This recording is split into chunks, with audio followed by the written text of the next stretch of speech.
I think that a lot of the staff in particular, and I would extend that really to faculty and students who use our resources, are sensitive to the news and the big cases and the fear mongering, in a sense, about not overstepping safe space. The code allows us to work with staff, with faculty, with students, to educate them about what the principles of fair use really are. Not that it's a fine, ironclad set of answers, but it's a set of guidelines to think about as they look at, what do I put in my course? A library staff member who teaches and is using library resources, what are they safe in doing? And how do they provide the attribution and the recognition for scholarship and protect the rights of a copyright holder in that process?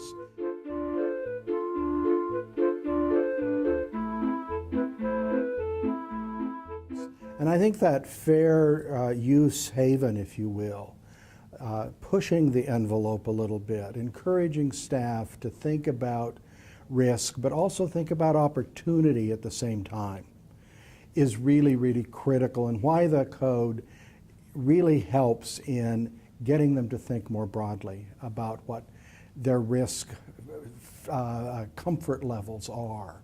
It is about risk, but you know, creating new knowledge and encouraging new thought is a risk in and of itself, and that's what the Academy is really all about, is how do we use all of the resources and knowledge and ideas of the past to create new, innovative thought and ideas in the future.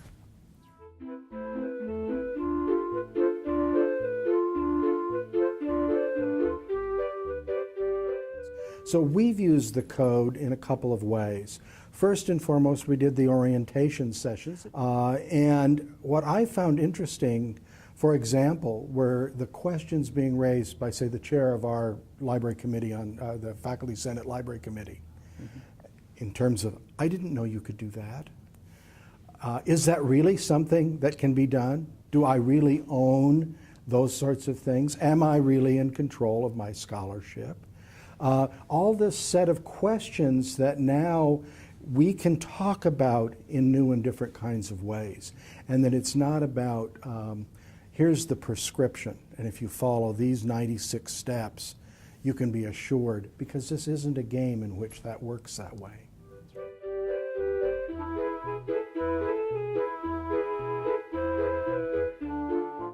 Our council then has taken some of our enthusiasm, shared it across the system, because we do work together, and ultimately it is the council at the Office of the President, representing all of us together, that is there.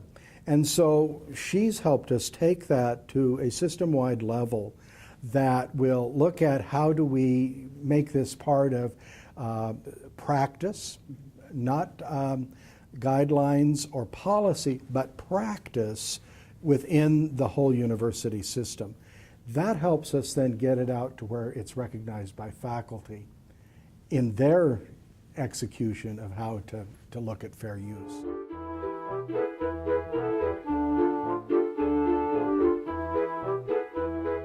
Code, the whole process, not just the final document, but the whole process of looking at these as important issues, and how can libraries, how can research libraries take a firm stand against the principles of scholarship and of the academy and of, as I said, the creation of new knowledge.